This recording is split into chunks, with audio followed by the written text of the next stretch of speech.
sleep won't come the whole night through.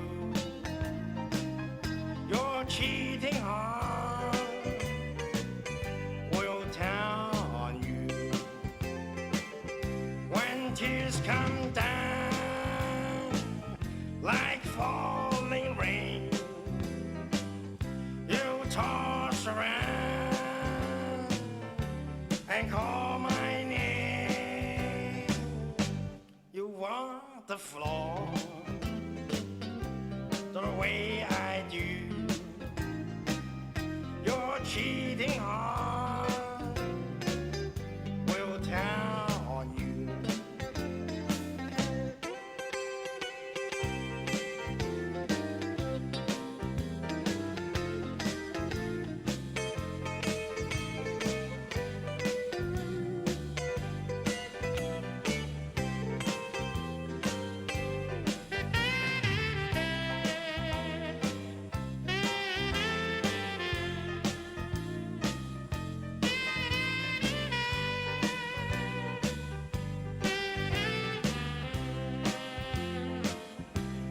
Tears come down like falling rain. You toss around and call my name. You want the floor the way I do. Your cheating heart will tell on you. Your cheating heart will tell on you. Watch out, mister. There's Negro behind you. Get down it. Your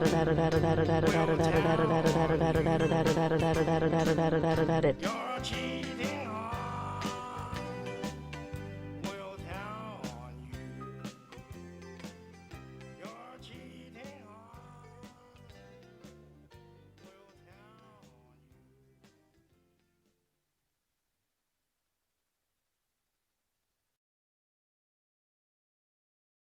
you. Is Elvis alive? Judge for yourself by calling the 900 number on your television screen. Hear what could be the incredible Elvis phone call. Listen to the newest and longest recording ever, just released from the original taped conversation purportedly of Elvis recorded about 4 years after the 16th of August, 1977. Call 1-900-909-ELVIS. Call now. Experience what may be the most shocking story of our time.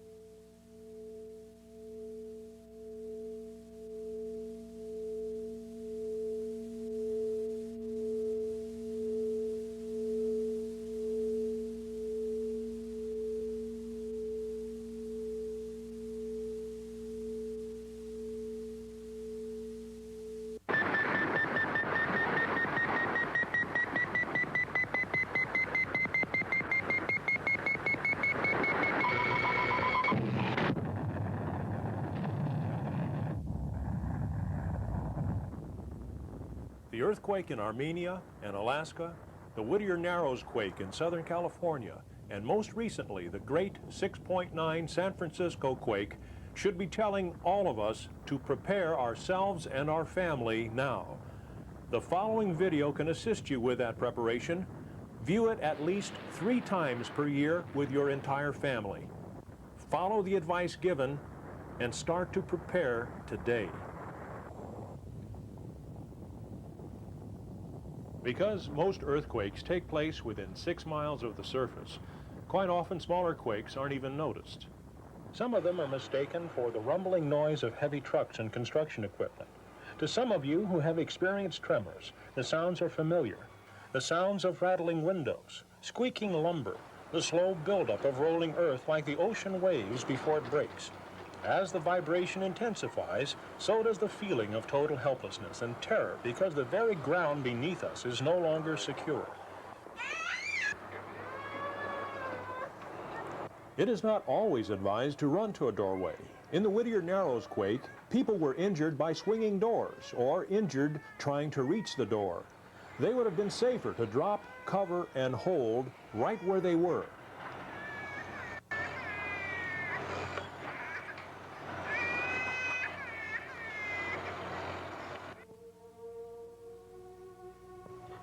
Devastating earthquakes can and do happen all over the world, but here in the United States we can greatly reduce fatalities by being prepared, and that can start with understanding earthquakes themselves.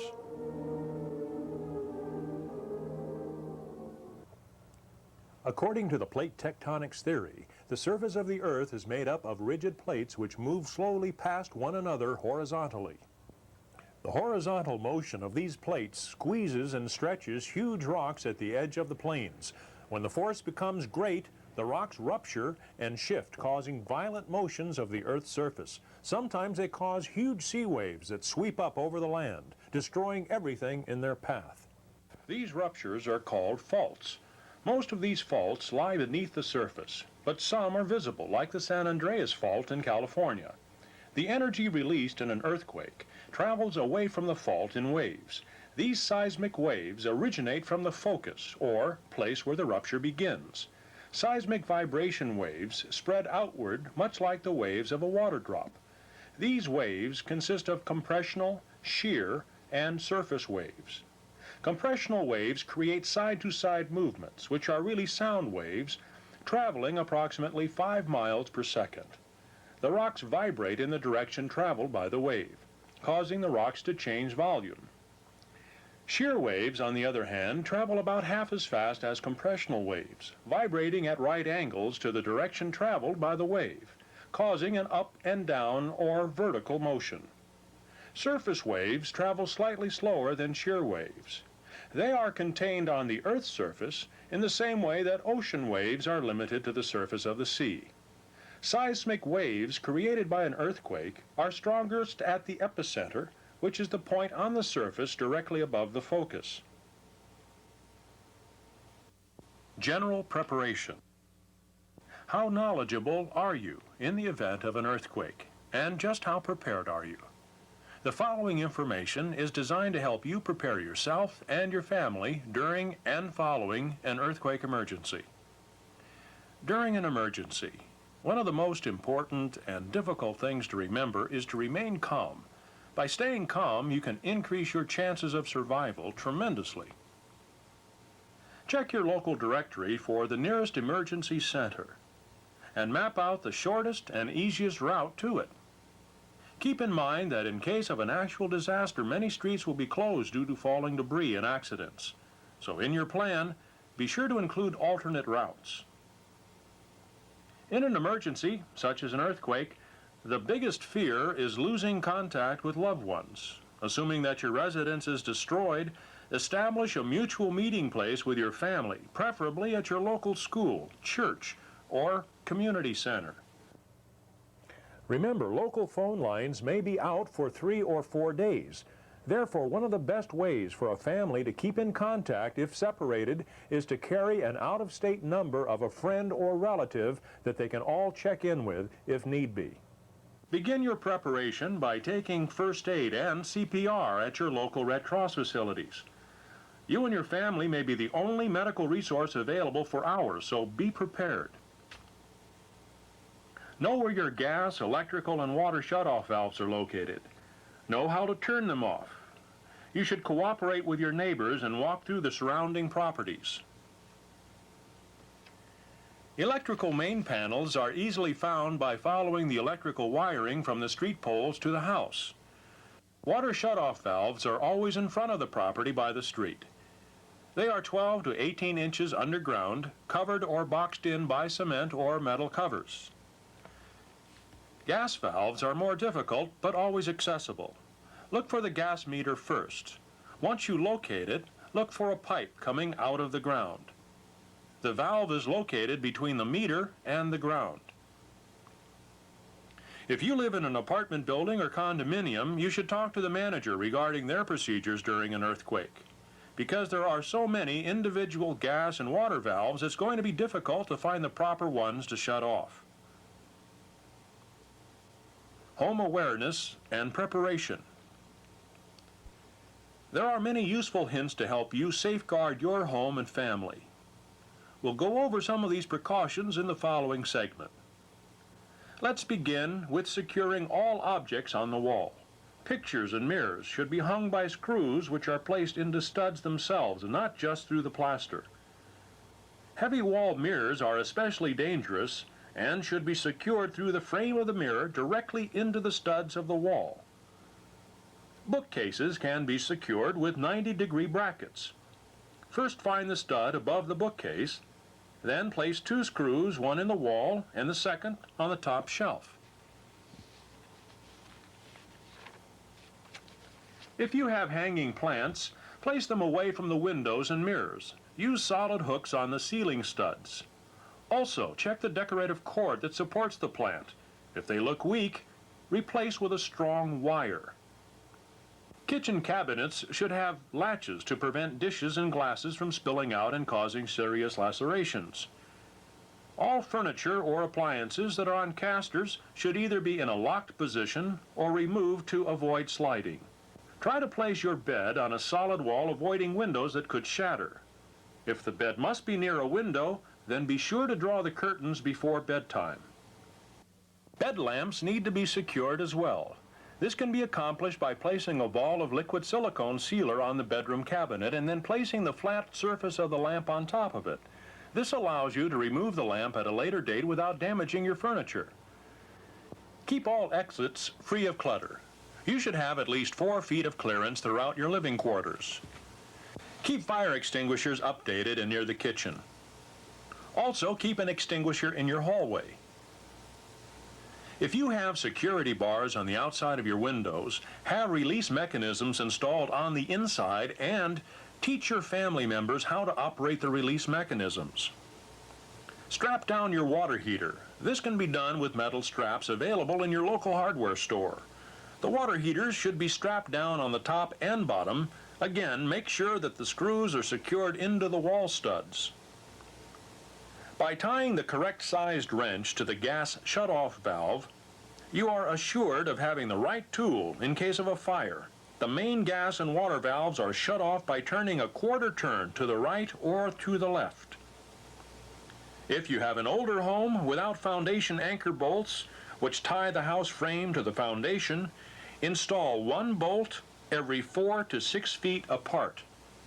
Your first bolt being 6 to 9 inches away from the corner of the house.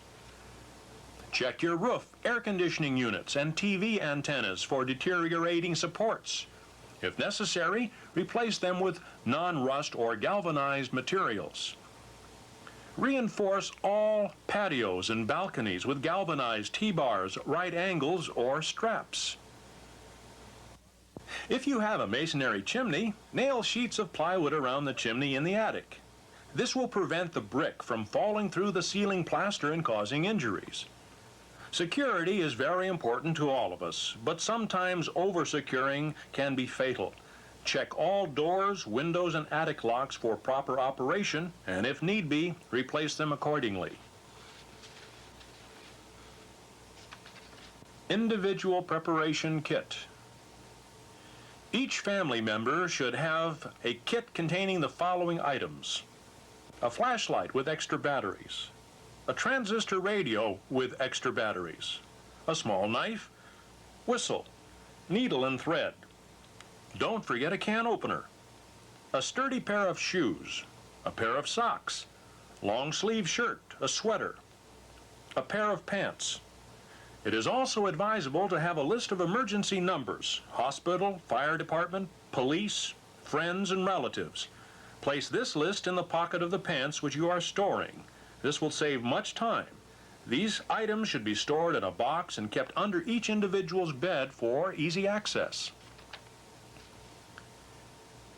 Family preparation kit. There are several necessities to help ensure your survival. These should be kept aside for easy access and should contain the following: flashlight and batteries, radio and batteries, wrenches for gas, water valves, utility knife and blades, first aid kit and booklet. Any prescribed medicines should be kept up with expiration dates. Fire extinguishers. Piece of nylon rope 10 to 15 feet long can be very handy. Lists of important telephone numbers. Essential medical history information. Example, blood type, drug allergies, blood donors. Portable cooking equipment. Water will become a problem. Have enough drinking water for each family member. A 2-week supply would consist of 2 quarts to 1 gallon each day per family member. Remember to store water in plastic bottles or non-corrosive, tightly covered containers. It's best to use smaller containers than one large one. Clearly mark the containers with a date and keep in a cool, dark place, and discard after a year, restocking again following the same procedure. Food should be purchased and stored. Watch expiration dates on canned food purchased. Be sure you are buying in advance. Some products that are recommended for storage are canned milk, fruit juices, meat and vegetables, bouillon products, peanut butter, jams and jellies, coffee, tea, sugar. Cereals can be stored if placed in metal containers with screw-on lids. Rice and beans are also good staples to store. Put aside some alcohol and store in plastic bottles to avoid shattering. Your first aid kit should contain the following. You can purchase one at your local store. Be sure it contains all the necessary items: rubbing alcohol, iodine or mercurochrome, Band-Aids, small and large, scissors, tweezers and clippers, Q-tips, eye wash. If wearing contacts, be sure to have plenty of saline solution stored, disinfectant, ace bandages, aspirin or pain relievers, anti-fungus ointments, adhesive tape, cotton balls, sponge, tampons, tongue depressors, instant ice packs. Be sure to keep this first aid kit where everyone can reach it and access it easily.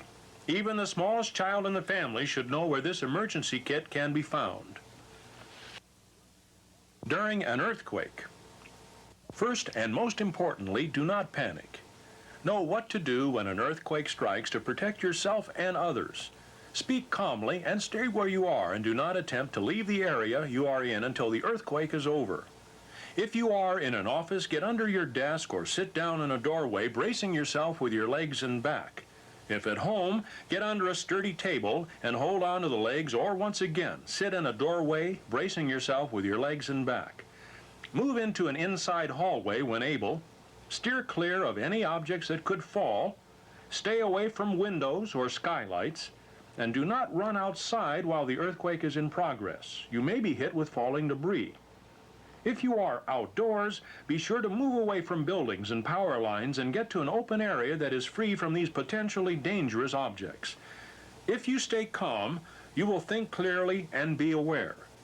If you are driving in a vehicle, just pull over to the side of the road and wait. Do not go over any bridges or under any underpasses. Don't take the chance the bridge or overpass could be damaged or collapse. Stay in your car until the earthquake is over. If you are in a high-rise building, stay where you are. Get under your desk or into a door frame. Do not attempt to leave the building by elevator. The possibility of getting stuck due to power failure is not worth the risk. Don't be frightened if the sprinkler system or the fire alarm should go off. Wait until the earthquake is over and be sure coworkers are not injured. Calmly leave using the stairwell and in single file to avoid panic and confusion. If you are in a crowded place, do not run or rush to an exit. It could create a pileup of people that could result in death and injury. Many lives have been lost unnecessarily due to panic and pileups at exits. Move away from any heavy objects or shelves that may have objects that could fall and injure you. If you are outside in a downtown area with large office buildings, the biggest danger could be falling glass, which can spread out over the streets. It's recommended in this case only to move under a solid shelter. Procedures after an earthquake. After an earthquake, awareness and procedures are more important than the preparation. If you have taken all the precautions we have mentioned through our last segment, you could be safer than you expected.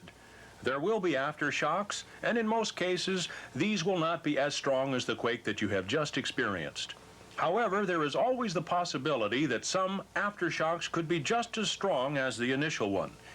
Take the time to comfort each other, especially the children. If you remain calm and speak calmly, chances are your children will react the same way. This is not a time to panic. Take a step at a time to check out any injuries.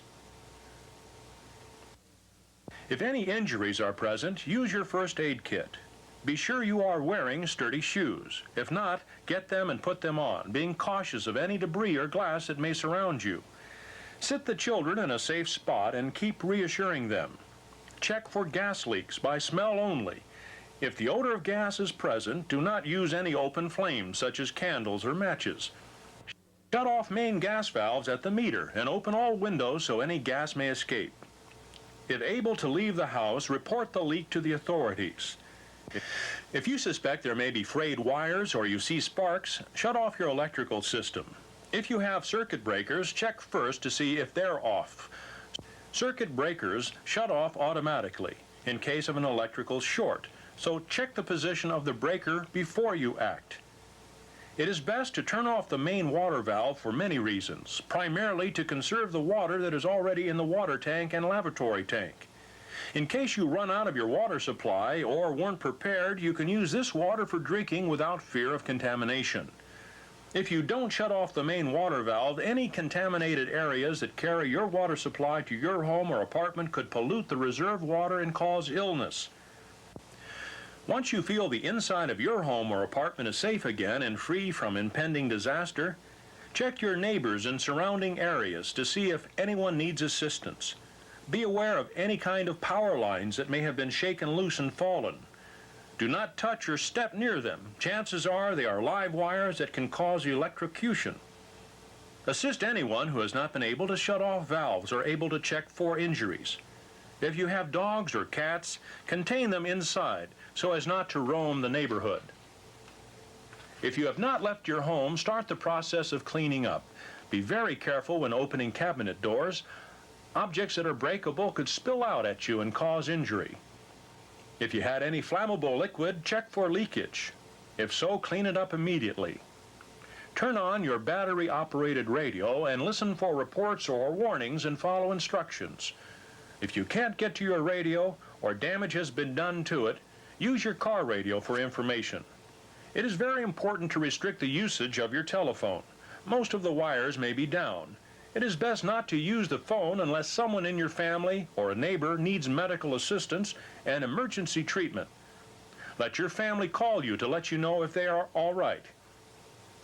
Restrict the usage of your car and listen to traffic reports so you can stay away from traffic congestion. If you were at work when the earthquake struck, it is best to stay where you are. If it is safe, wait until the congestion of the freeways eases up. This will assist medics, police, and all other public safety efforts that will be out assisting the public.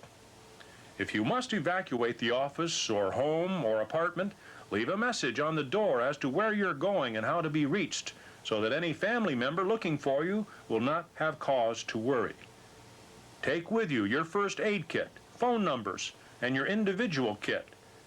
You can take extra clothes, blankets, sleeping bags, will all help.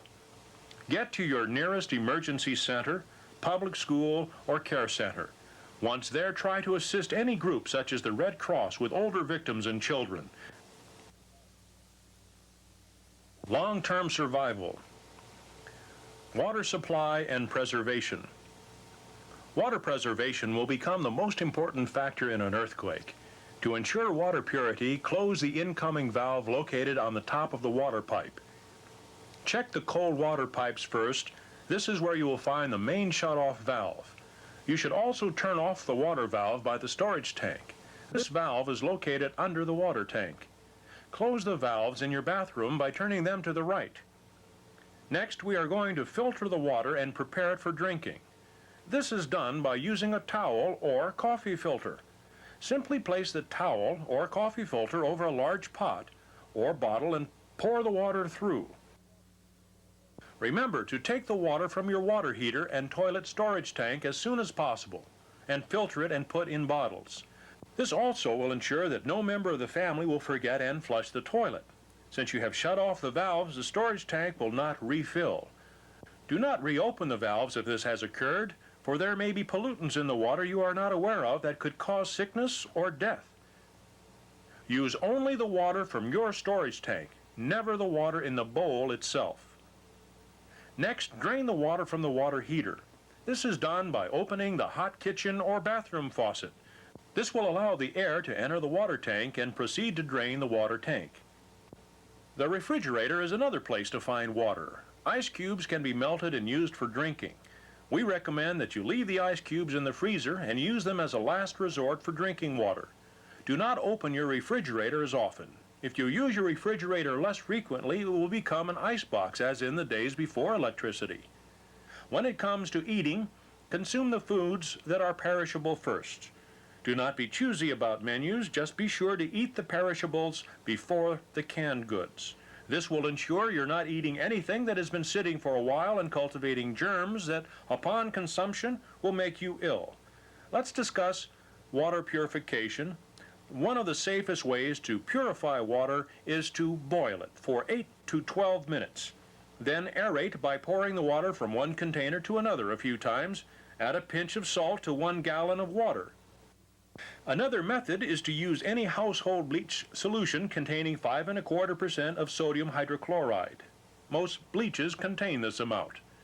Place water in a clear container, add the recommended amount of bleach, which we just gave you, stir well, and let set for 30 minutes. It will then be safe for drinking. The formula to follow is for 1 quart of water, 1/4 gallon. If your water is clear, add 2 drops of bleach. If the water is cloudy, use 4 drops. For 1 gallon of water that is clear, use 10 drops of bleach, and if cloudy, use 16 drops. If you want 5 gallons of water, use 1/2 teaspoon to clear water and 1 teaspoon to cloudy water. If no bleach is available and you have iodine in your first aid kit, this can be used to purify your water also. Use 3 drops of iodine to 1 quart of clear water. 6 drops if your water is cloudy. You can also purchase in advance at your local sporting goods store water purifying tablets, which you can make part of your general preparation kit. Sanitation. Sanitation can and will become a major problem for you and your family. If not handled properly, can cause sickness and spread disease. If you are a camper, you are acquainted with what is called the porta potty. It comes equipped with disposable bags and is small enough to be stored in your general preparation kit. If you do not have this product, be sure to have plastic bags which can be placed inside your toilet. Place the excess bag over the bowl and place the toilet seat over the plastic. This will allow you to use the toilet in a normal way. After each use, fold the bag and seal it tightly. Taking baths or showers will be a problem, so for cleanliness, you can take an old-fashioned sponge bath. Warm your water if you are able. Remember, this water can be reused. Just boil or purify with the previous methods described to you. Crime will hit at an all-time high. Looting will be one of the major problems. The police and fire departments will be very busy trying to protect as many neighborhoods as possible. So get with your neighbors and start a neighborhood watch to protect yourself and others. Being alone at this time will be very difficult. By cooperating with your neighbors, you can pull as many resources as you have along with special skills to protect each other throughout this crisis. Keep doors locked to protect your valuables. Always ask who's at the door if your doorbell rings or if there is a knock at your door that you didn't expect. Do not take chances. If you must leave your home, inform your neighbors and ask that they watch your home for you until you return, and please return the favor for them. Help each other out if there is a shortage of food or water in a family, and be sure everyone is warm and safe. Above all, keep calm, work together, and share what you can for the common survival of all. In a crisis of this magnitude, remember that all we have is each other. So be smart and start preparing now. It will be the wisest and the least expensive investment that you can ever make for yourself and your family.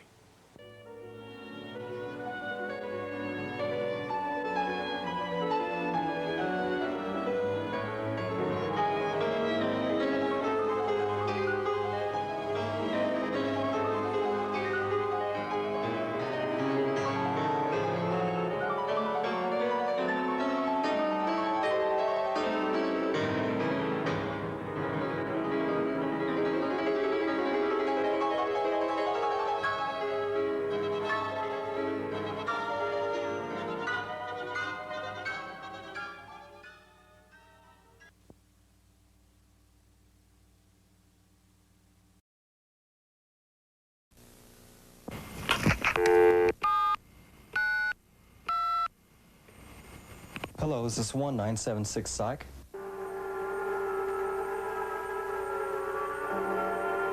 I was in the dark until I called 1976 Psych. Now I know my past, present, and my future. You can too. Call 1976 Psych.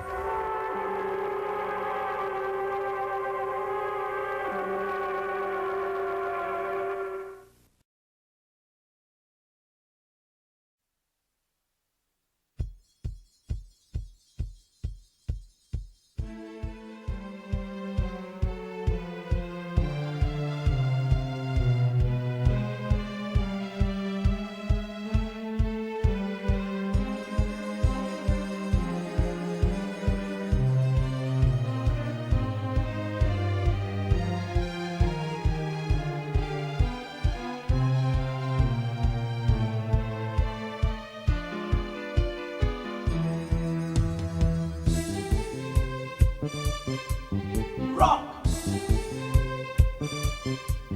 Rock! Rock! Rock!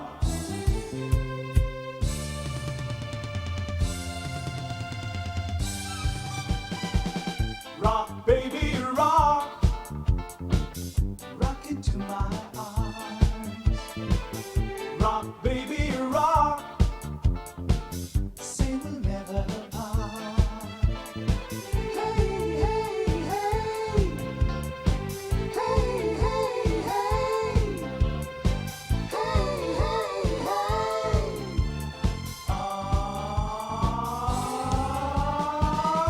Sa bawat tatak ng iyong katawan, ako ay lalo na nag-iiba. The more you rock me tonight, ako sa'yo forever. Kaya i-push mo na pagkat tayo ay together. Rock, baby, rock!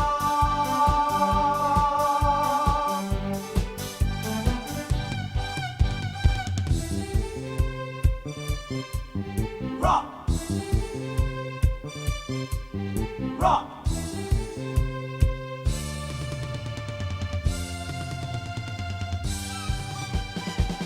Rock, baby, rock! Dahan-dahan lang. Rock, baby, rock! Ako'y magpapabang. Rock, baby.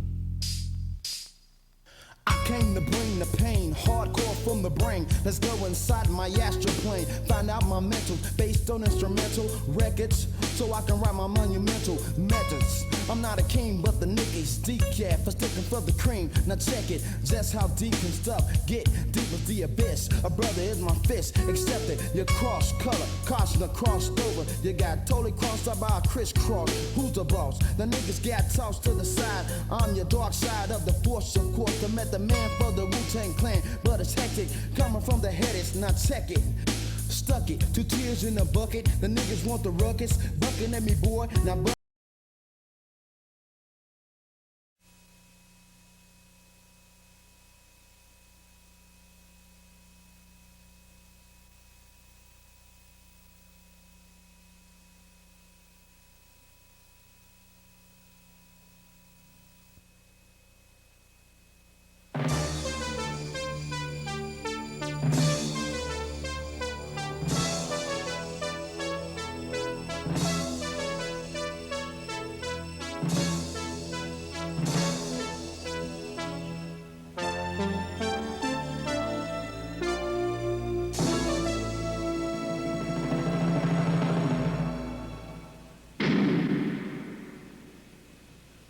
Hello. I'm John Hillerman. Somewhere in a safety deposit box, much like these behind me, is $100,000. Given a bit of skill, knowledge, and deduction, and a reasonable amount of help from me, this money can be yours. Welcome to Money Hunt. For the next 30 minutes, we hope to entertain you with a story in which you, the audience, can struggle along with our hero.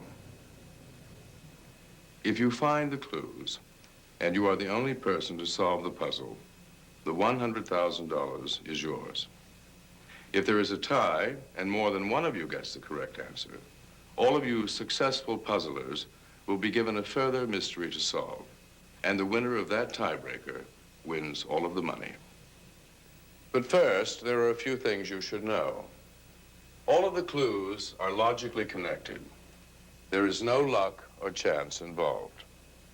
To solve all of the clues, you will undoubtedly have to consult an almanac, an atlas, and so on. But the answer is equally available to everyone. Needless to say, we have thrown in some amusing red herrings. What you will be looking for is a region somewhere in the world, a city within that region, and a safety deposit box number, the box where we have hidden the $100,000. I'll be back later to give you some additional information, which may or may not be helpful. So make sure you watch right to the end of the tape, and good luck.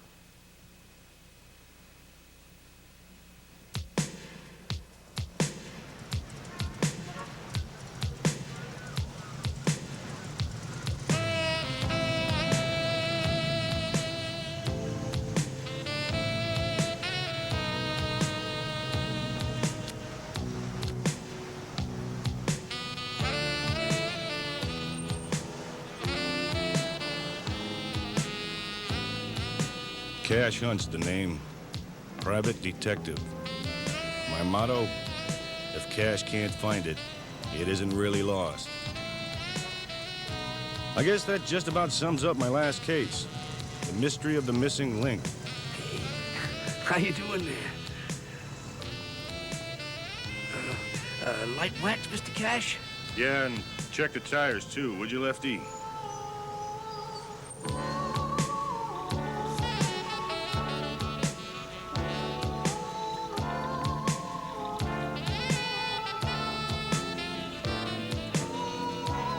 Started during one of the hottest summers on record. Everyone with any sense had left town, and those of us who'd stayed behind were burning up. It was so hot that in my building, a Norwegian couple on the 4th floor had become Italian. I spent my nights on the streets, staying out till dawn. Once the sun went down, it was cooler out there than in my room.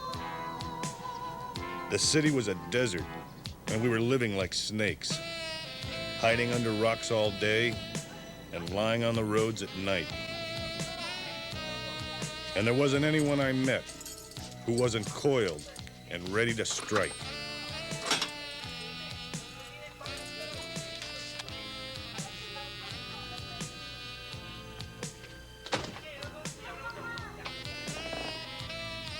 When I got back to my room that morning, I knew that I was in for some trouble.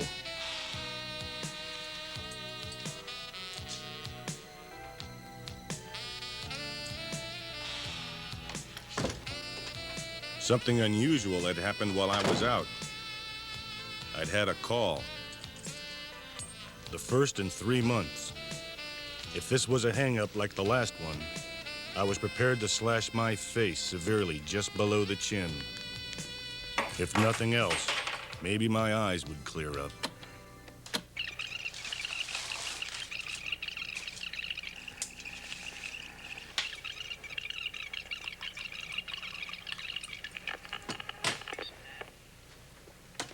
I don't usually do business with machines, Cash, but this can't wait. There's $100,000 at stake, and I've been told that you're someone who put up a good fight, even if it means throwing everything you get away. That's exactly the state I'm in. Cash, I'll do anything. Send you my contacts, let you talk to my psychiatrist. Only please help me. Stay where you are. You'll be hearing from me. You hear that? 100,000 clams. I always did have a taste for seafood. Present company accepted, of course. Want any more, Rocco? Truth was, right about now, anything would have tasted good. I hadn't had a square meal in weeks, but it was too hot to cook and there was a job to do. So I did just what that doll said. Sat tight and waited.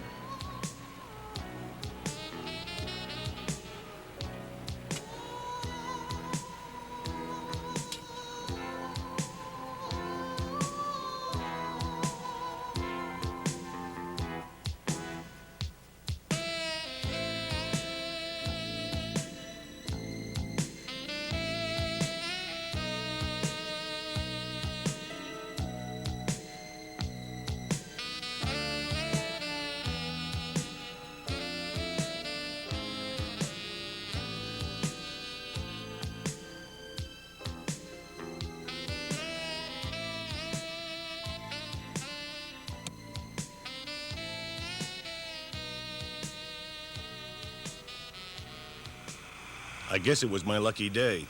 I'd had a call and someone had repaired the TV. When was the last time you had a big plate of hot steaming liver? Well, don't let that just be a holiday treat. Come on down to the Old Colony House of Liver, where our chef, former medical student Lance Lyle, will tempt you with an array of livers you'll never forget. We have boiled, broiled, baked and stewed, mashed and hashed and barbecued, toasted, roasted, grilled and steamed, braised, browned, poached and creamed. Or, for that very special occasion, why not try one of Lance's Belgian liver waffles? Creamy. So hurry on over right now. Reservations are never necessary at the Old Colony House of Liver. We'll be waiting.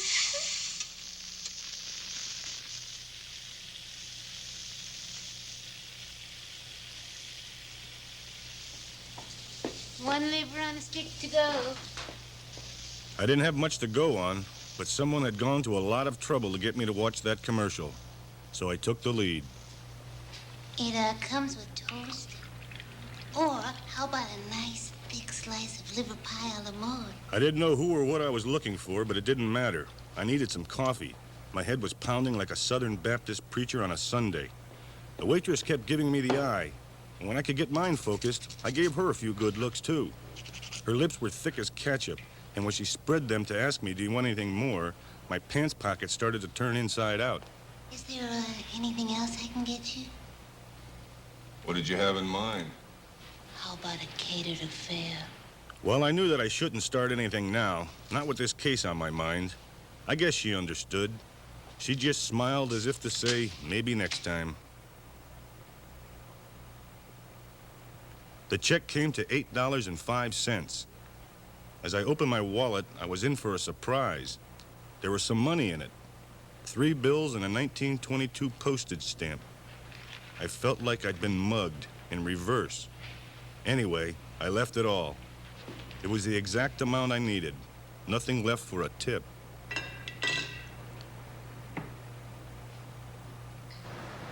As I left, I saw her pick up the money. She didn't look happy. Well, I wasn't either. I hadn't planned on stiffing this girl. At least not like that.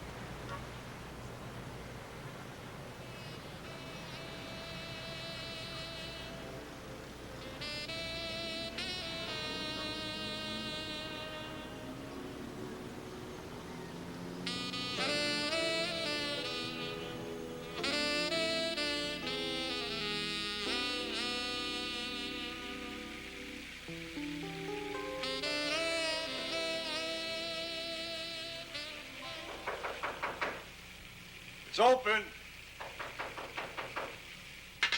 It's open. Hi. I brought you dinner. You left without it. It comes with toast, white, wheat, or sourdough. Hey, wait a minute. What a swell kitchen. Look, if it's about the tip, Boy, Lance, had better watch out. I'm gonna turn this place into the best liver joint in town.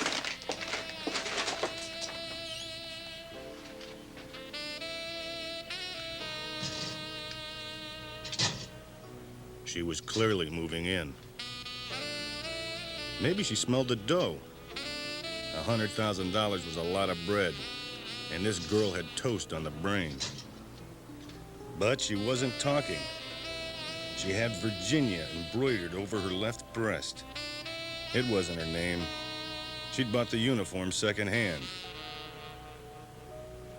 And I had a gut feeling that this dress wasn't the only thing Virginia had that had been used before. But that was another story. And certainly not worth $100 grand.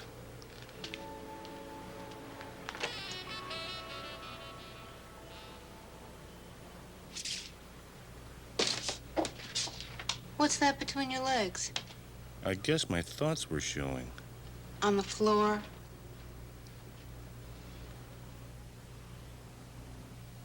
An envelope.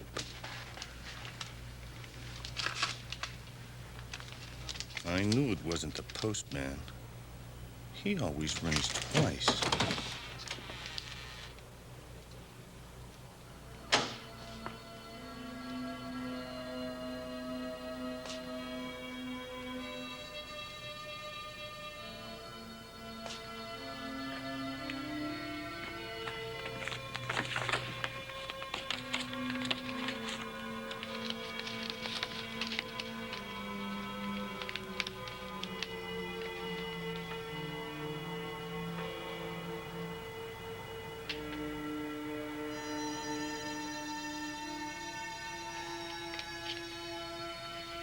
Four $1 bills, nothing more. Wait a minute. One of them has a circle inked in around the eye. You know the eye on the back? The one over the pyramid?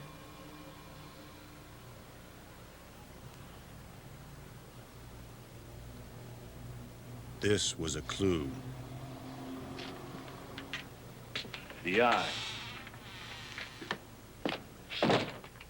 The eye over the pyramid. What? Pyramid under the eye? Circle around the eye. Huh? The eye inside the circle?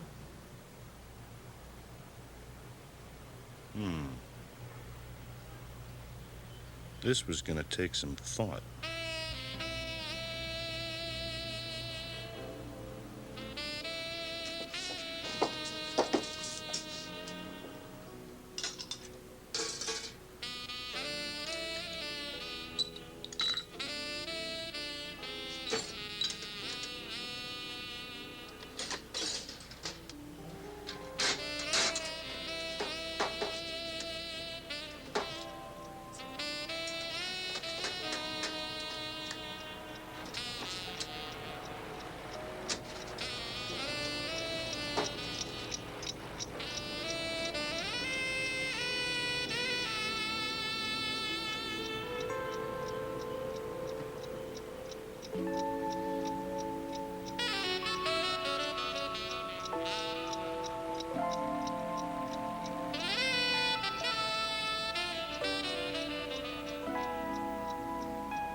I can't wait here all day for you to order. I do have other customers. What are you talking about? Oh, nothing. Just practicing. Listen, don't be too upset by that buck. It's really quite simple. Just suppose you think of the eye as being your eye. And you are a private eye, right? So what you're looking for, or to be more precise, what you're overlooking is the pyramid. The pyramid? See, you really only have two choices there, you know. Giza and Chichen Itza. Of course. Giza and Chichen Itza. Why didn't I think of that? I caught myself in one of those awkward, vulnerable positions that I can't stand. Look, don't you have some tables to clear up or something? I've got to go out for a couple of minutes. I need some maps.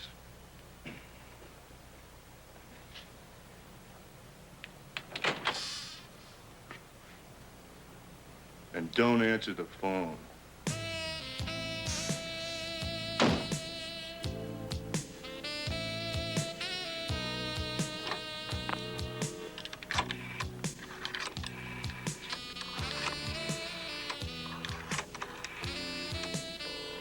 Boy, this guy's one tough customer. Hello?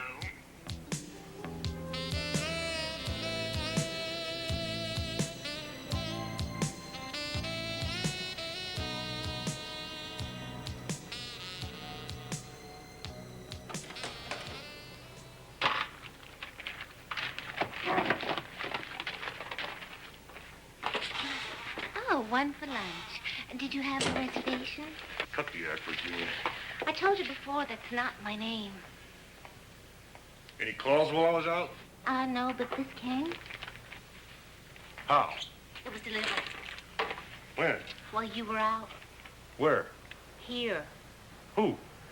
A woman. Very attractive, very rich. What? She ordered lunch, the special, the liver tempura. She left a tip.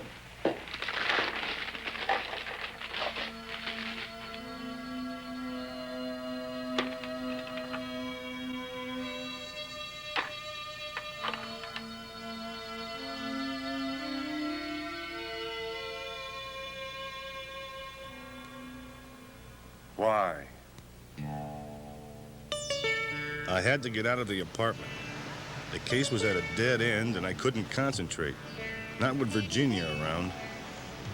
Well, she was an okay kid, but she had one major flaw.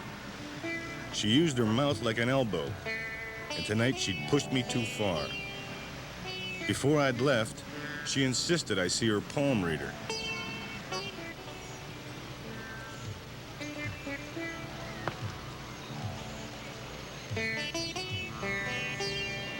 I got to the fortune teller's shop. There was something familiar about the music I heard.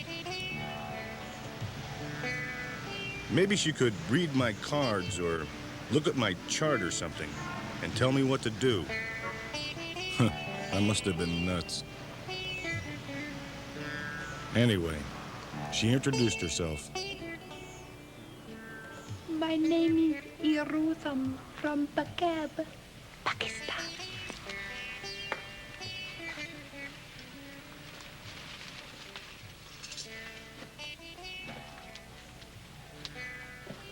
May I please examine your palm? The broad was flirting with me. Nothing heavy, mind you, but she knew what I wanted. For loose you don't need. You can also check out a repellent couple with influential pull. I got uncomfortable. It didn't seem natural that a woman should look that long at a private part of my body. How was I to know what she could see on it? I jerked my hand away. The jewel on her forehead glowed like the red light in front of a cheap hotel. La Maison de Dieu, la Rue de Fortune, Le Mout. Great riches will be yours. Half the answer you seek is close at hand. The other half will come with the fool. Who's the fool?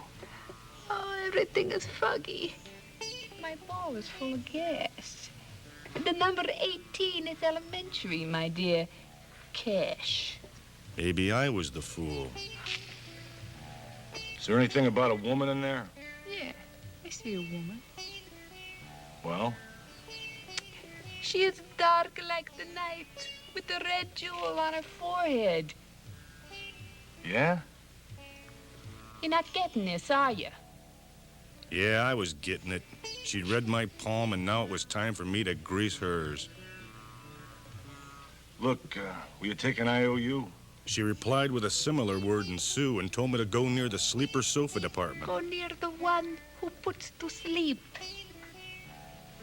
By the drowsy ones. Or was it by the dry sea? Close to the dusty faces. Maybe it was close to some musty places. Wherever it was, I didn't seem to be getting any closer.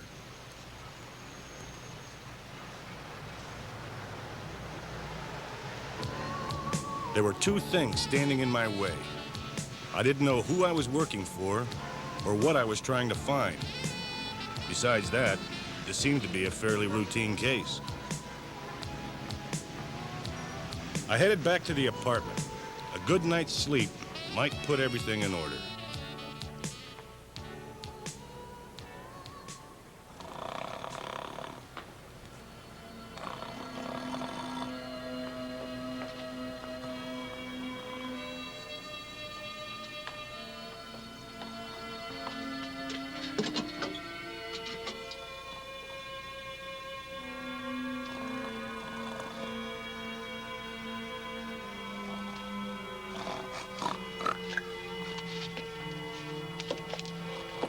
Five 5979 5986.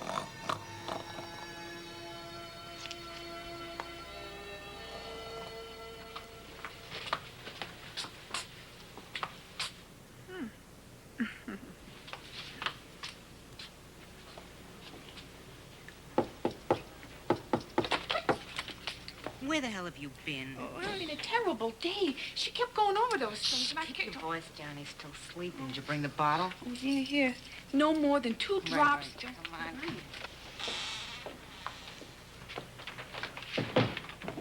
I know. You think you've had problems? Well, go in there and wake him up.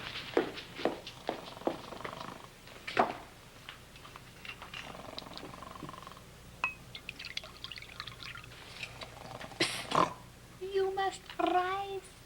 Wake up and smell the curry. It is a great day for shopping. Listen to a loved one.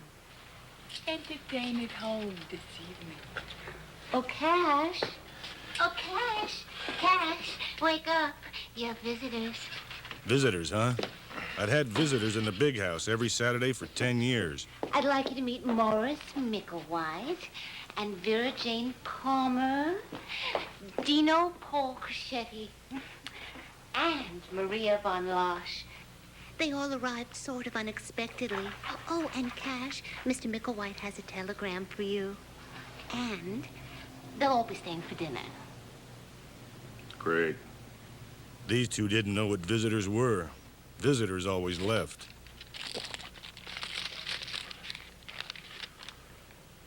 Dear Cash, stop. Under no circumstances are you to approach these people for the money. Stop. They're only commoners. Stop. 1009 the Appian Way. Stop. Farewell, my lovely.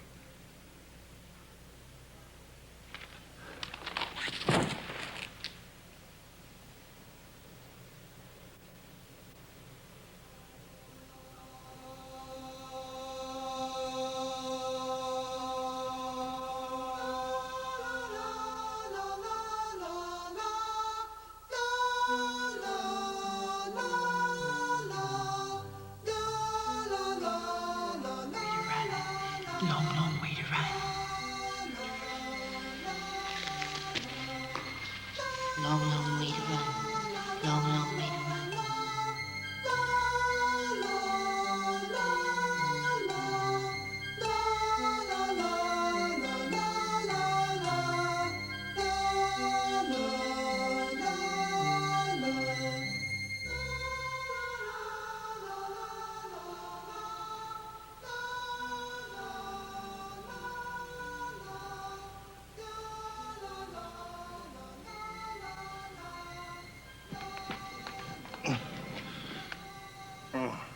Where was I?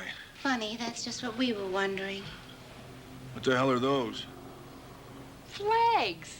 They arrived while you were taking the big sleep. And she left a little note. You'll find 1 in all of these and 3 in 2 of these. But none will start with A or V. Catchy little phrase.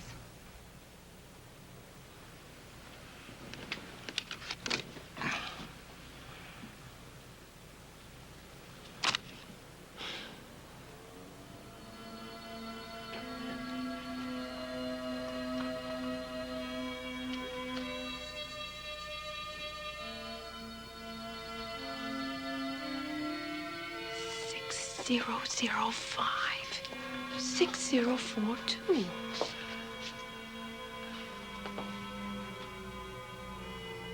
The heat was beginning to get inside our brains. The temperature had reached 120 degrees and was climbing.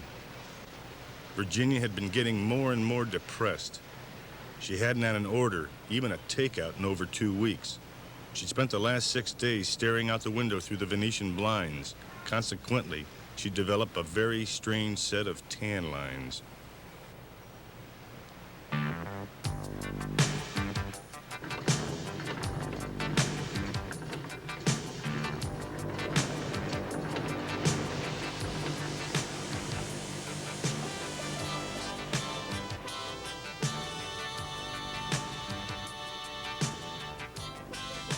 I was trying to figure all this out when a few new things arrived that seemed to cheer her up.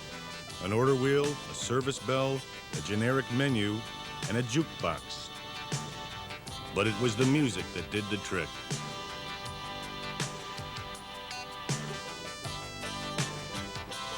My apartment was beginning to look like the prop room at Warner Brothers. All that was missing was the Maltese Falcon. It was time to take a hike, get some fresh air. And in any case, I had an appointment to keep.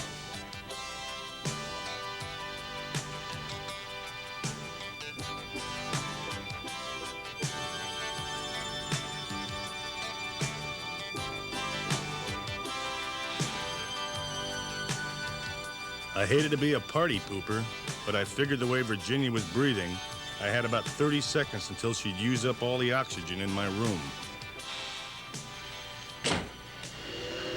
It was a Rusum who convinced me to move ahead with the case, change my motto to forward, and meet with someone who she felt could get things rolling.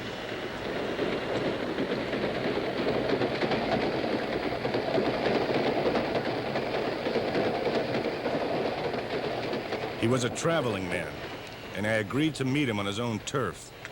I was prepared to take any help I could get. I'd been led up so many blind alleys it didn't matter anymore. Trouble was, this time not only was the alley blind, so was he. At least we were on neutral ground. He couldn't see, and I couldn't hear.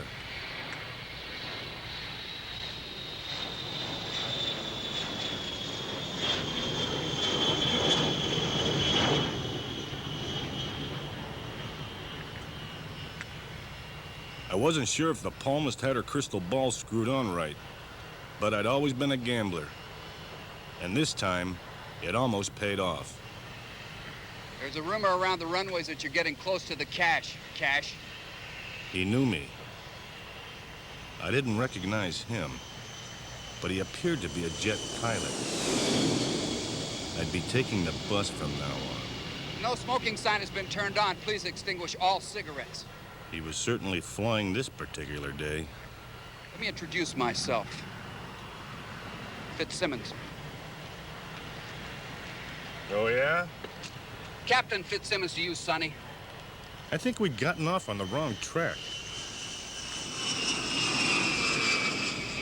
This is your captain speaking. Please do not panic.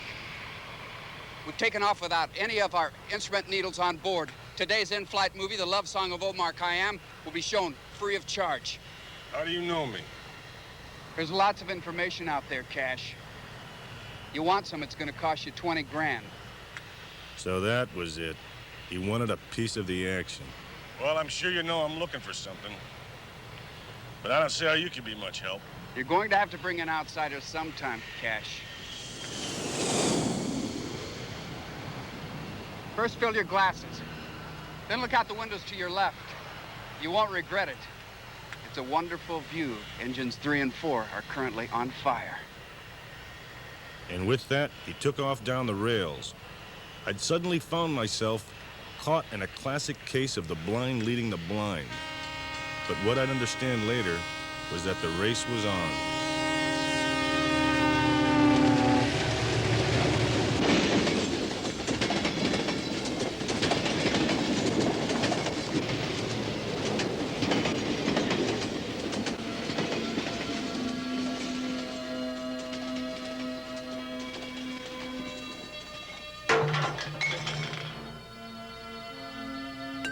hadn't taken my friend the captain very long to make his move.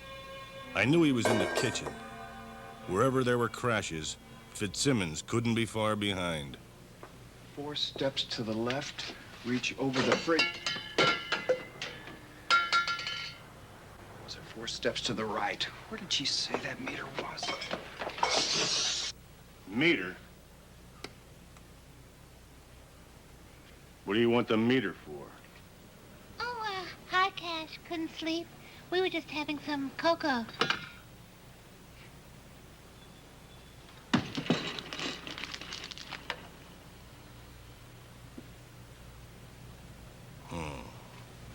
What's he doing? 6103. Question mark, question mark, question mark, question mark.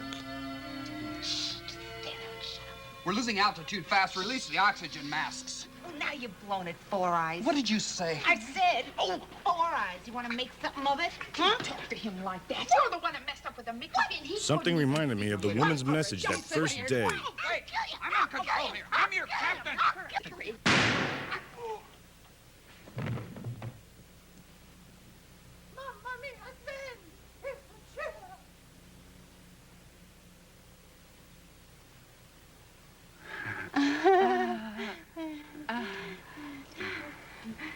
Tea bags. Tea leaves warn of animal sacrifice. ASPCA, death to the Museum of the Fur Trade. All right. All right. I get the point. Now, unless you want your friend here to have that piece of paste permanently planted to her forehead, one of you better pick up the phone and dial a psychiatrist. I'll dial it. No, Virginia, sweetheart, could you dial for me? Dial.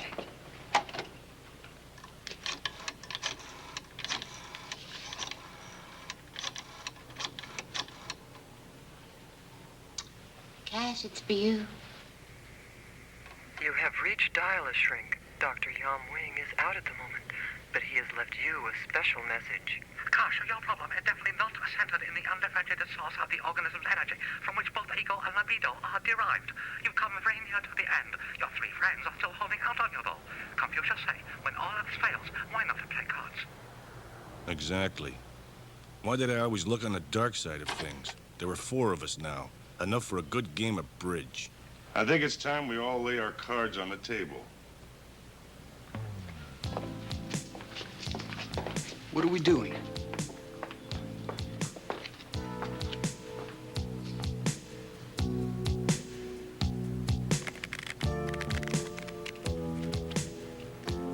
It was the second game in the second rubber. South was vulnerable, and it was West's deal. I've been having a hard time controlling my temper. Wait a minute, I just think I gave you 2 cards. How many do you have? I got 6, see? I'd drawn Fitzsimmons for a partner, and we'd lost the first rubber when he mistook the clubs he was holding for hearts.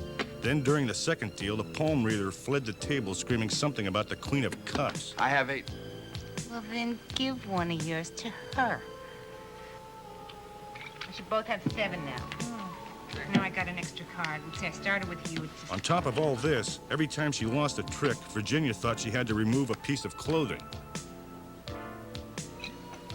Well, if you can stop being such a poor sport, Cash, we're all ready to order. Bid. So what's stopping you? Well, okay.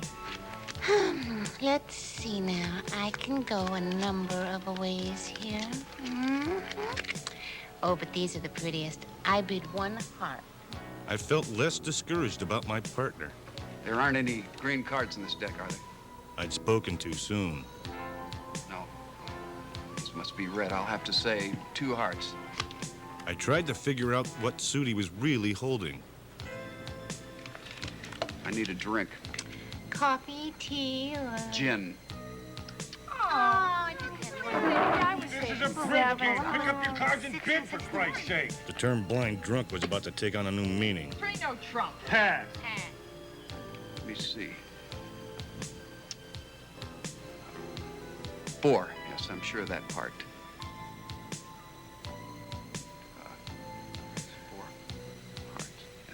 4. What? Hearts. Half. Half. Half. That makes Cash the dummy. Les mutt. I didn't like the tone of that remark.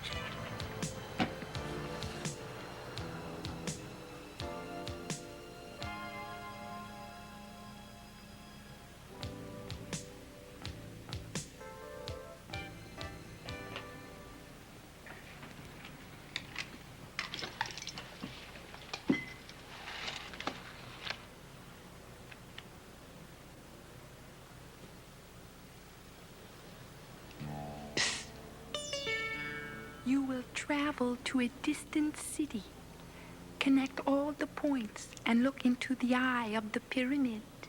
Move to the nearest country to the west. Oh, yeah? What's that supposed to mean? Daylight? Popcorn?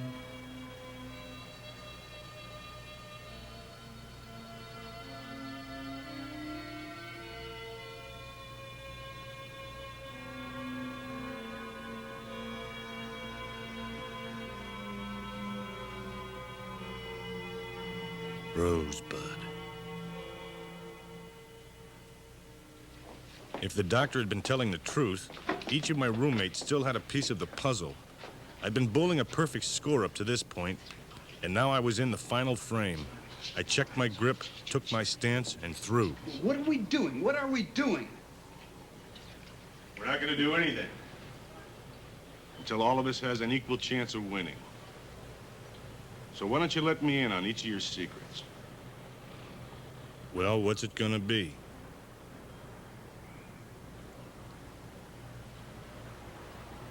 Tora. Tora? Tora. The bastards. 9 hits and a spare. I was 1 short. But if I'd been figuring right, I had the missing link.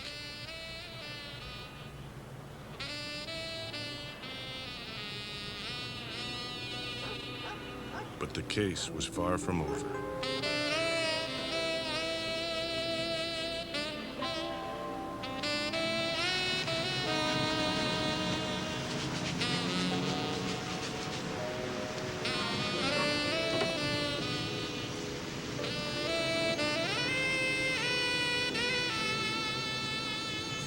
I've always lived by a code, Lefty. Kind of a personal philosophy. You get what you pay for. And if you don't get it, you pay for it anyway. You know what I mean? Yeah. Yeah, Mr. Cash. Well, this dame lived by a different code. And I couldn't crack it. She made this case impossible for me. You see, to get at the money, you had to know what the safety deposit box number was. And none of us, Virginia, Gruesome, Fitzsimmons, nobody knew what it was. Oh, I kept going over the clues, but finally I gave up. Virginia said, forget about it, Cash. There'll be other cases. Maybe she was right. I was hoping for another fight, Mr. Cash. I threw a lot away, you know. Just like you. Put them out of my mind. And then thinking back on it, I realized that the ones I lost were twice as important. That was where the money was, Cash. Yeah.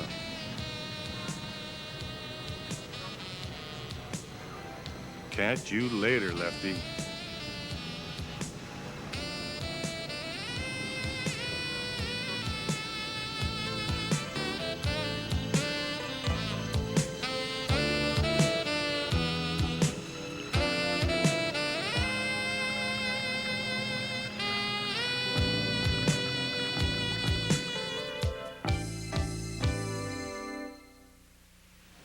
And there you are. By now, you should have a region, a city, and the number of our safety deposit box. But I doubt that you will have got the answer the first time through. If you have, You will also need a telephone number to let us know that you've solved it. And hiding that number has been my task. So, why not play armchair detective? Sit back and go through the tape again and again. By the way, I should tell you that our phone number is available and open now and will remain open through midnight Eastern Standard Time, September the 11th, 1984. We will announce who has solved Money Hunt the following day. And of course, it could be you. I do urge you to consult the rules, which will be coming up in a moment, along with a list of books which we found useful in creating this puzzle. You'll also find the rules on your cassette box. Well, I've struggled with it myself, and I won't pretend it's easy, but it is fun, so enjoy yourself. And good luck.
But I sure know where I've been, hanging on the promises and the songs of yesterday. And I made up my mind, I ain't wasting no more time, and here I go again. Here I go again.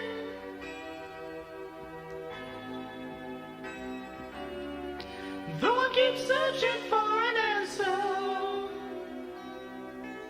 I never seem to find what I'm looking for.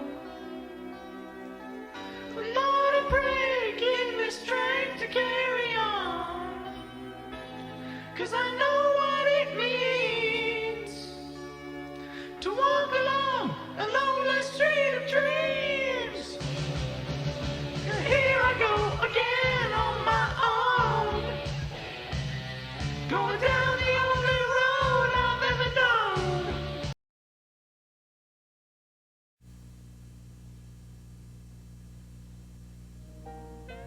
Hi, I'm Linda Evans, and I'd like to congratulate you on your exciting new purchase.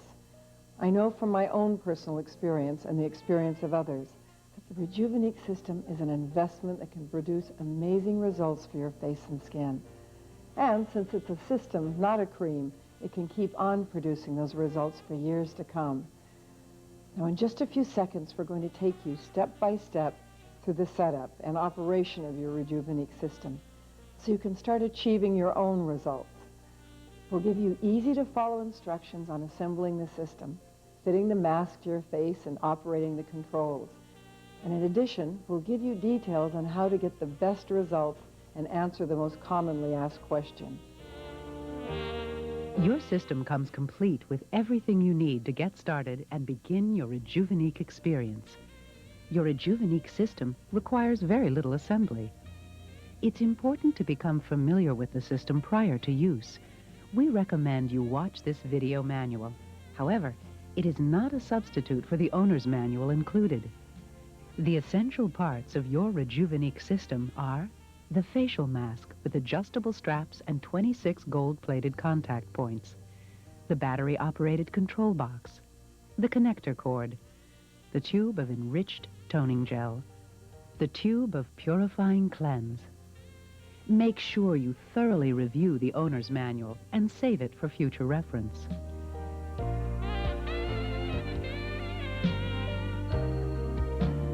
The first step is to install the 9-volt battery into the control unit.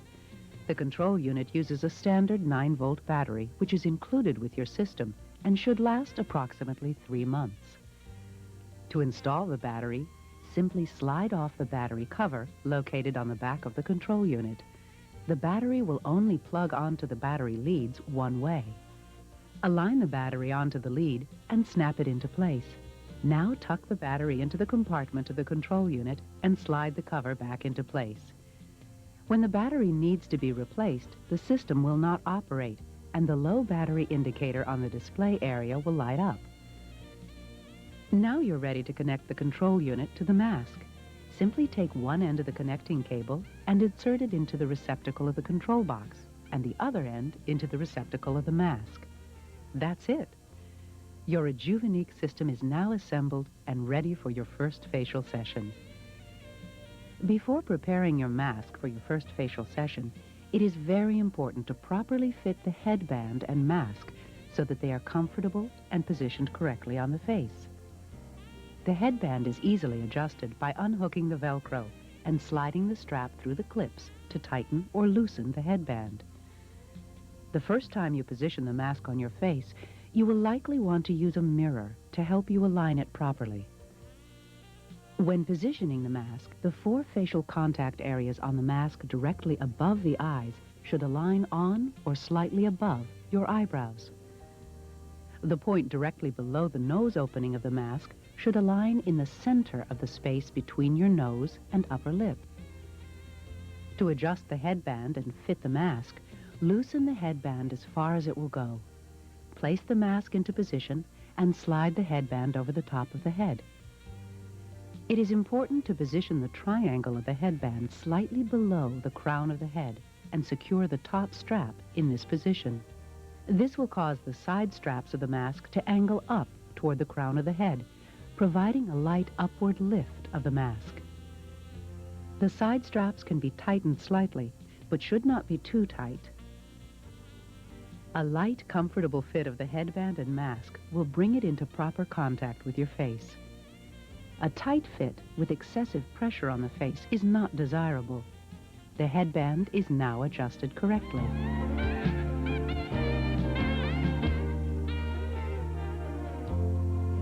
You are now ready for your first Rejuvenate facial session.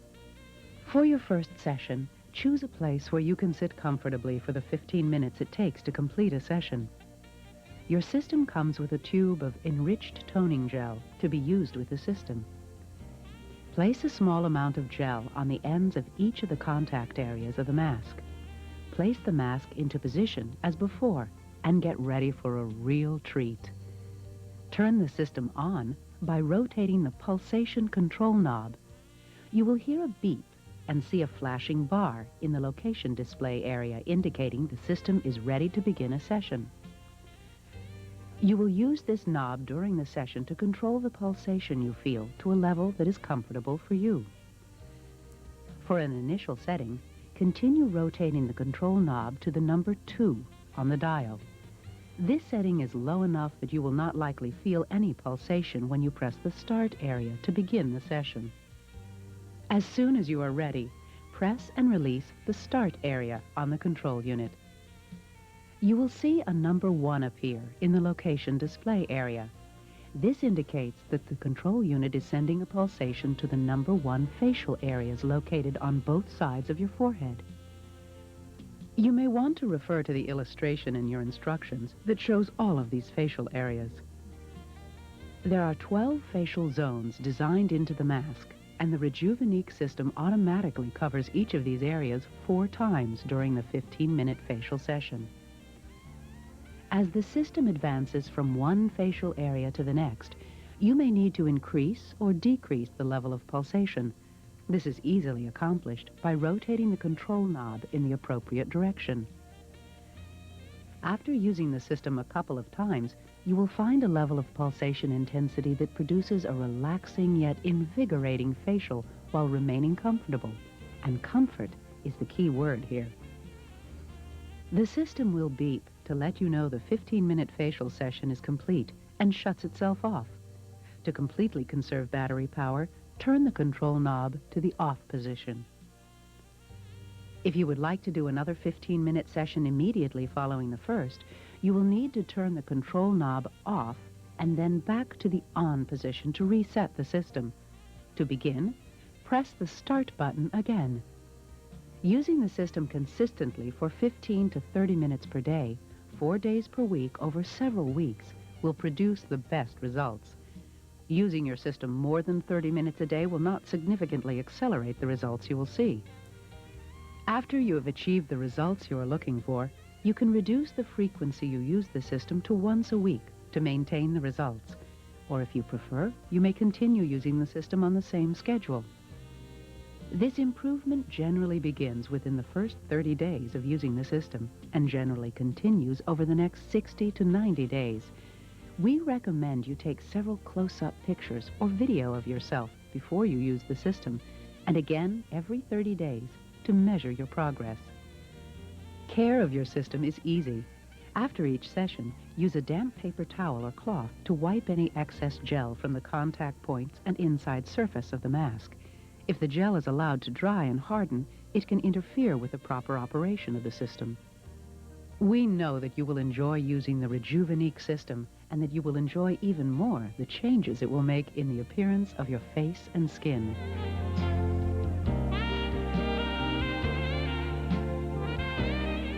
At first, some people report feeling the pulsation more in certain areas or more on one side of their face than the other. They become concerned the system may not be operating correctly. Again, assuming you are using enough gel, this is not unusual with one side of the face being more sensitive than the other in many people.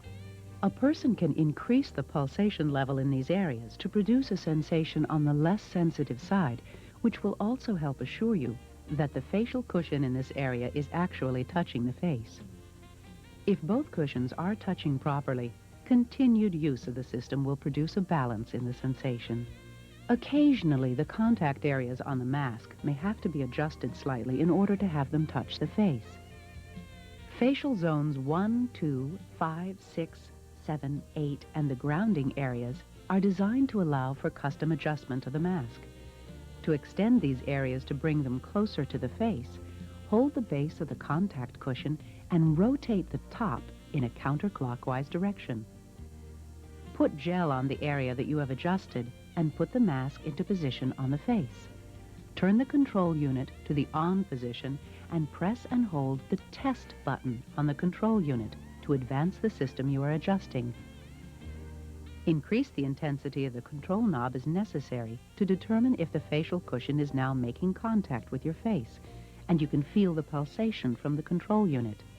Refer to the written instruction sheet for other special notes about the operation of your Rejuvenate system. While you can relax and enjoy Rejuvenique in a variety of settings, never immerse it in water or rinse it under the tap. Doing so will damage the system.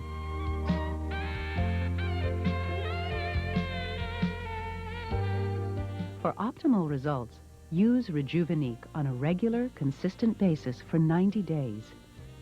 To maintain benefits after 90 days of initial regular use, it is recommended to use the mask weekly. A special note, individuals with the following conditions should consult with their physician before using the system. Have a heart pacemaker, are pregnant, have a history of epilepsy or seizures, have active skin cancer of the face. Thank you.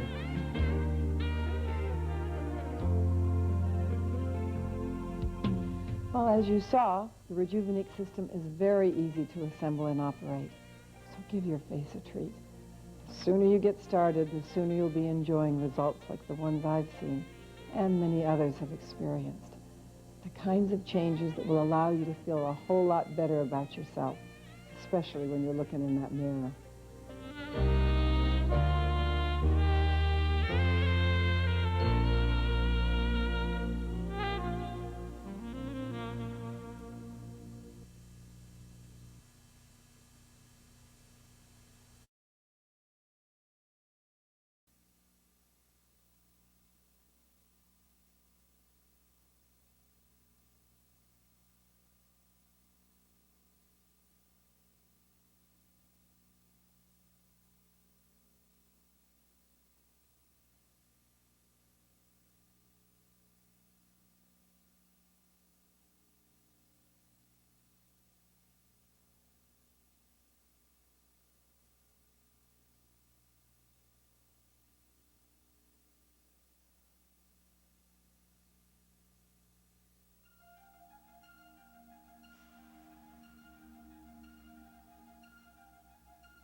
Mom!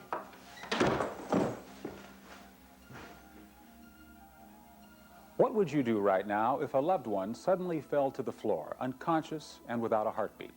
You'd probably remember to call 911 or your local emergency number. But what do you do until help arrives? The answer is begin CPR. Cardiovascular disease causes about 1 million deaths each year. And every year, about 300,000 to 400,000 Americans collapse in their homes, workplaces, and on the streets as a result of cardiac arrest. About 95% do not survive. You can make a difference by learning and using CPR. Cardiopulmonary resuscitation, or CPR, is a basic life support procedure performed on a person who suffers respiratory or cardiac arrest, resulting in sudden death. Sudden death is when breathing and the heart stop. Some examples of when this occurs are heart attack, near drowning, stroke, trauma, allergic reactions, electric shock, and suffocation. The first few minutes of sudden death are critical. If you are able to perform CPR until emergency medical assistance arrives, you can make the difference between life and death. During the next 30 minutes, we'll be demonstrating CPR and the Heimlich maneuver with real people and mannequins.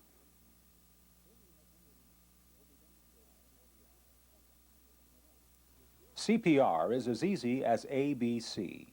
Anyone can perform CPR or can give instructions to someone else. We'll show you how. If you come upon an unconscious person or someone collapses in front of you, kneel next to the shoulders. Tap or gently shake the person by the shoulder. Shout, "Are you okay?" If they are unable to answer, call out for help. If help is available, have them call 911 for you. If you are alone, call 911 or your local emergency number now, before beginning CPR. Don't hang up. The operator will stay on the line and assist you until the emergency medical service arrives. After making your call, proceed with your evaluation of the unconscious person.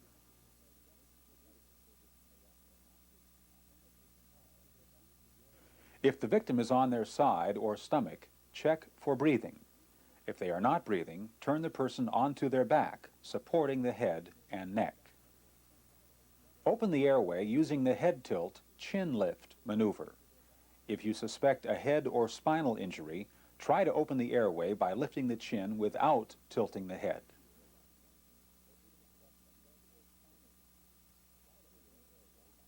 Determine breathlessness by putting your ear about 1 inch over the mouth of the unconscious person. Feel and watch the chest for air movement. If the chest is rising and falling, the person is probably breathing. If the chest is not moving and you do not feel air from the mouth on your ear, you need to provide ventilations. To perform ventilations, first seal the nose by gently pinching it closed. Give 2 slow breaths, breathing in until the chest gently rises. The chest should rise with each breath.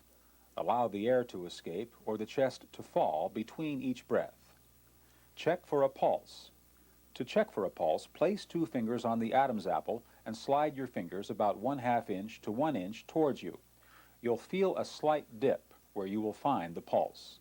Maintain the head tilt while you are checking for the pulse.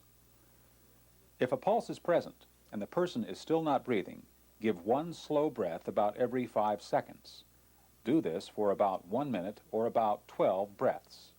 Recheck the pulse and breathing about every minute. Continue rescue breathing as long as a pulse is present, but the person is not breathing.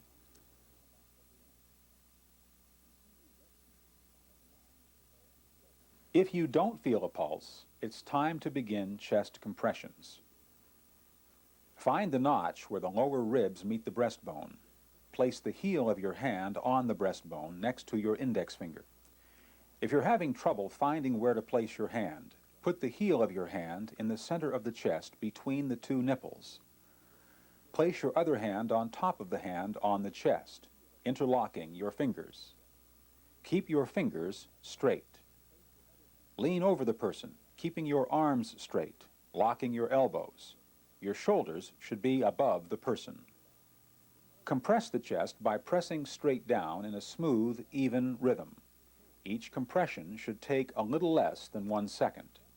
If you count 1 and 2 and 3 and 4 and 5 and 1 and 2 and 3 and so on, it will time your compressions for you.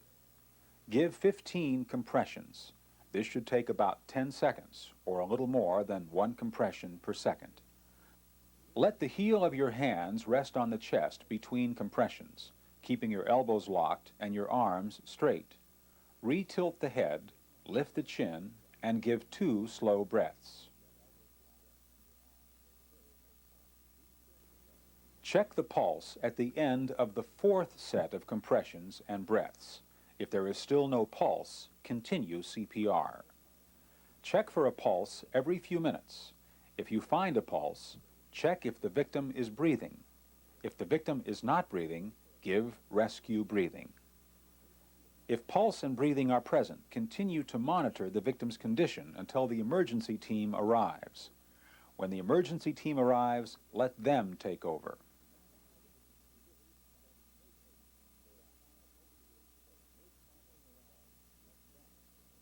A child is considered age 1 through 8. For a child over the age of 8, follow adult CPR instruction. These are only guidelines. If you have a large child under the age of 8, the size of an adult, use the adult guidelines. Let your judgment be your best guide.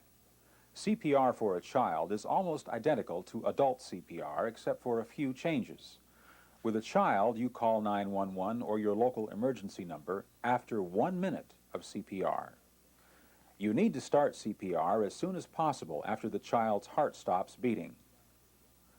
When the brain cells don't get oxygen, they begin to die after only 4 minutes.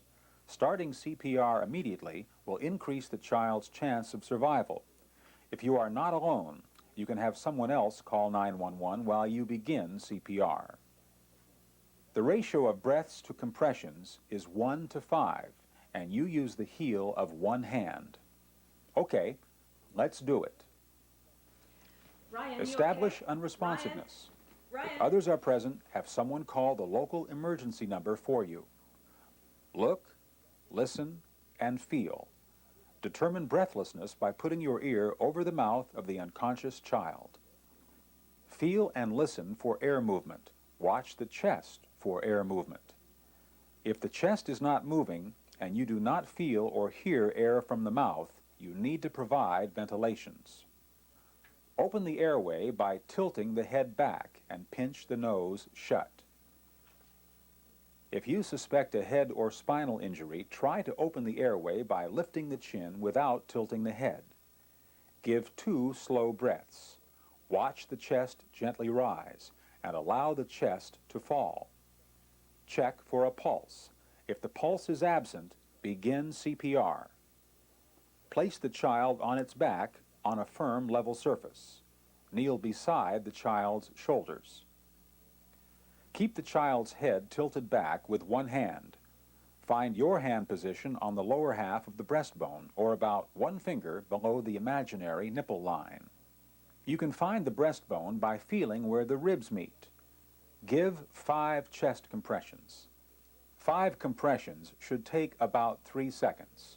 Count 1 and 2 and 3 and 4 and 5. Then 1 slow breath. Remember, the ratio is 1 to 5 in a child. That's 1 slow breath to 5 chest compressions.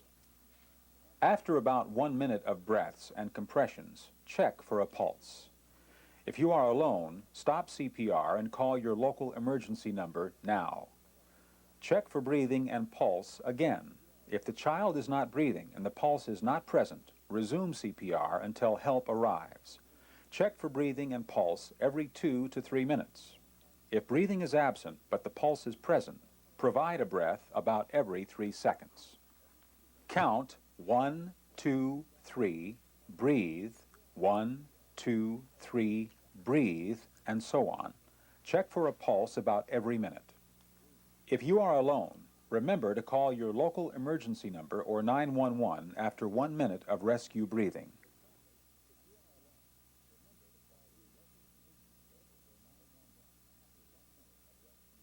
Establish unresponsiveness. Check breathing. Look, listen, and feel.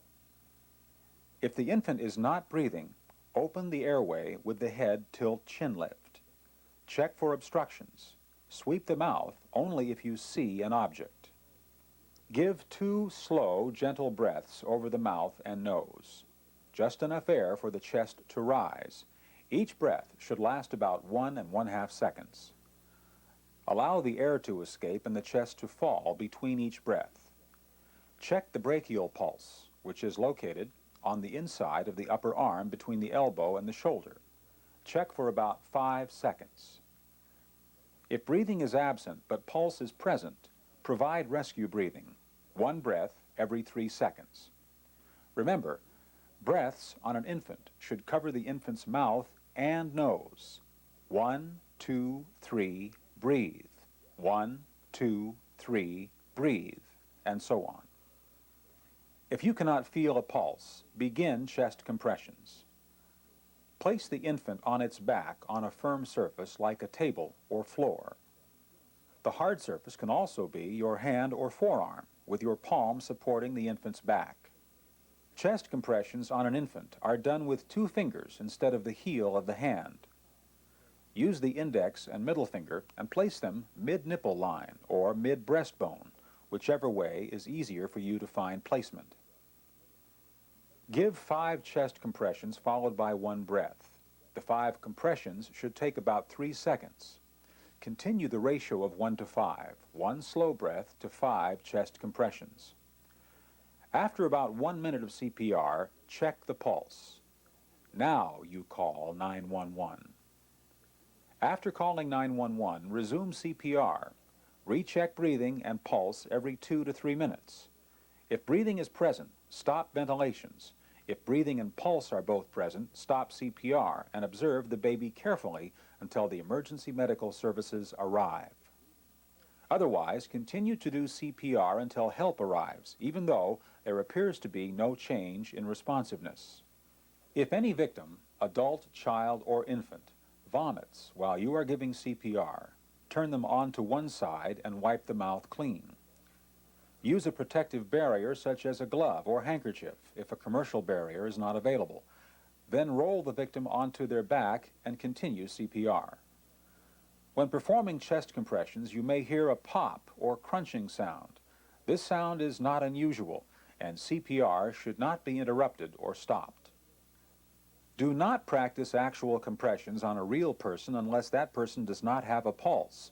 You may imitate or pretend to do compressions while practicing CPR on a pillow, doll, or mannequin.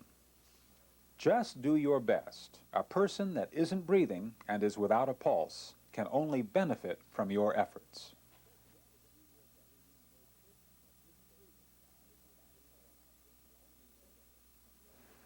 Choking is a common breathing emergency. Choking is caused by food or an object blocking the airway. A choking child or an adult can quickly stop breathing, lose consciousness, and die. It is important to recognize when first aid is needed.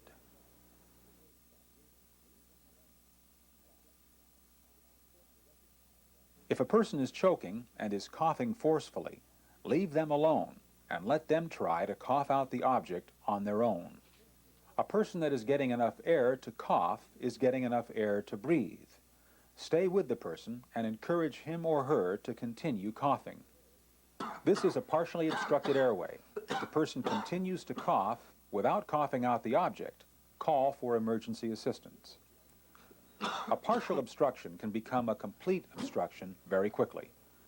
A person whose airway is completely blocked cannot speak, cough, or breathe. You may hear a weak cough or a high-pitched noise. This means that the person isn't getting enough air to stay alive, and you must give first aid immediately. Ask if you can help. If others are around, ask someone to call for an ambulance or 911 while you assist the choking person. You'll try to remove the object that is blocking the airway by giving abdominal thrusts. This is called the Heimlich maneuver. Stand behind the victim. Wrap your arms around the waist. Make a fist with one hand and place the thumb side against the middle of the victim's abdomen, just above the navel, but below the rib cage. Grab your fist with your other hand and give quick inward and upward abdominal thrusts until the airway is cleared. Repeat the thrusts until effective or the victim becomes unconscious.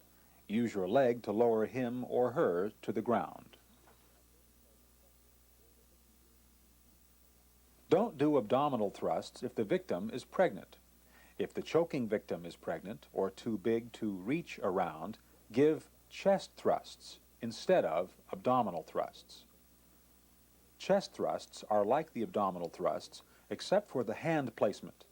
Place your fist against the center of the victim's breastbone.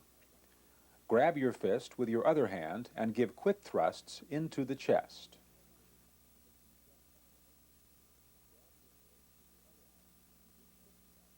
If you suspect a head or spinal injury, try to open the airway by lifting the chin without tilting the head.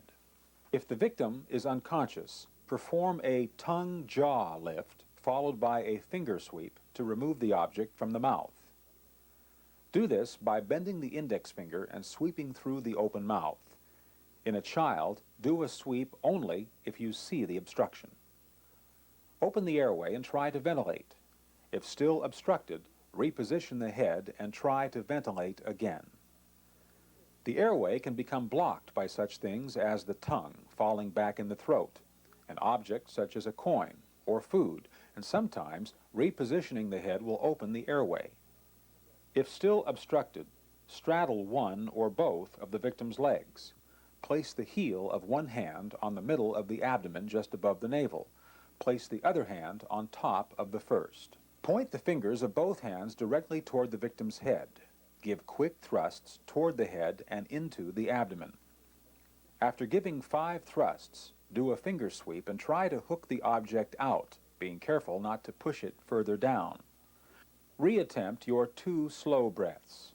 If you still can't get air into the victim, repeat the 5 thrusts, finger sweeps on the adult, and breaths. Repeat this sequence until the victim is unobstructed or until help arrives. The victim should be taken to the hospital emergency department to be checked by a physician. This should be done even if the person is breathing well. Choking is a major cause of death and injury in infants. Infants learn about the world around them by putting objects in their mouth. Like a child who is choking, a choking infant can quickly stop breathing, lose consciousness, and die. If the infant is coughing forcefully, allow the infant to continue to cough. Watch the infant carefully. If the infant does not stop coughing in a few minutes, or if the infant coughs weakly, makes a high-pitched sound while coughing, or cannot cry, cough, or breathe, you'll need to provide rescue breathing. If you are not alone, have someone else call 911 or the local emergency number for you. To clear a blocked airway, you will need to give back blows and chest thrusts. Position the infant face down on your arm, with your hand supporting the infant's head. The head of the infant should be lower than its chest. With the heel of your other hand, palm open, strike the infant between the shoulder blades. Reposition the infant, sandwiching it between your two arms, and roll the infant over. Place 2 or 3 fingers in the center of the breastbone or mid-nipple line and give 5 chest thrusts. Each thrust should be about 1 inch deep. Turn the infant face down again and repeat back blows, followed by chest thrusts. Make sure the head is lower than the rest of the body and the head is supported by holding the jaw firmly. Deliver up to 5 chest thrusts. Use the tip of 2 fingers for the thrusts. The thrust position is the same as infant CPR, mid-nipple line. The thrusts are downward and quick. Stop as soon as the object is coughed up or the infant starts to breathe or cough. Call the local emergency number if you have not already done so. The infant should be taken to the hospital emergency department to be checked by a doctor. Do this even if the infant seems to be breathing normally. You should not perform CPR on a real person unless that person has stopped breathing and does not have a heartbeat. It could cause serious injury. This video is a tool to show you how you can use CPR in a life-threatening situation. These are guidelines. If you do 10 compressions instead of 12, that's okay. Don't start over if you lose count. It's just not that important. Special mouth-to-mouth barrier devices are available to protect you from oral secretions or communicable diseases. In some states, these are mandatory, but are recommended at all times, everywhere. The more you view this tape, the more you'll know what to do in a real life-threatening situation. We encourage you to practice and to review this tape often to remain familiar with these techniques. Hopefully, you'll never need to use them, but if you do, you'll feel better knowing you're prepared and can offer someone life-saving assistance. Please contact your local fire department, the American Red Cross, or the American Heart Association for individual instruction and certification. Mom! Mom, are you okay?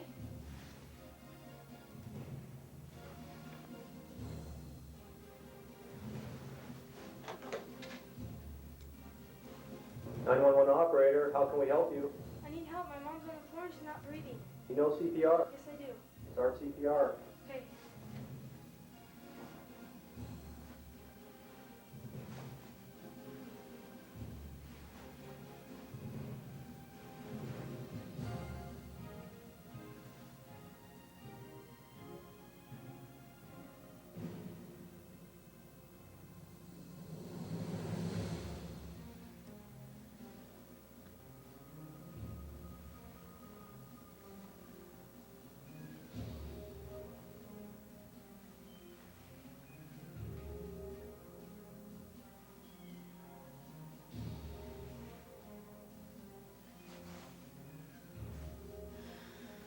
One and 2 and 3 and 4 and 5 and 6 and 7 and 8 and 9 and 10 and 11 and 12 and 13 and 14 and 15.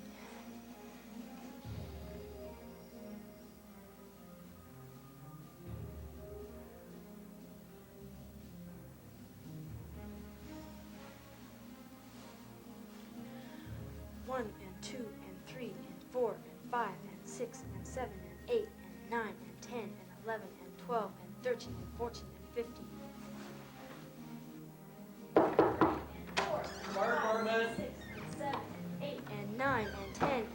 job. Good 12, CPR. 13, and We'll 14, go ahead and take 15. over now.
Mr. McGovern, please come to the wheel, please.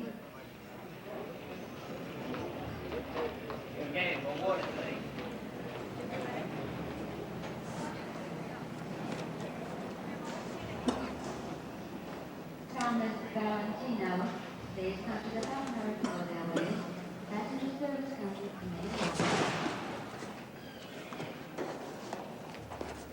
Sir, are you all right? Thomas Are you all right? Valentino, please come to the primary railways.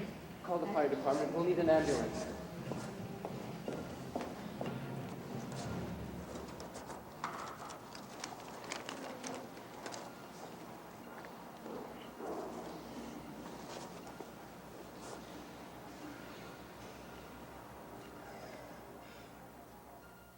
You have just witnessed a cardiac arrest in an environment involving people with different origins, races, cultures, and lifestyles.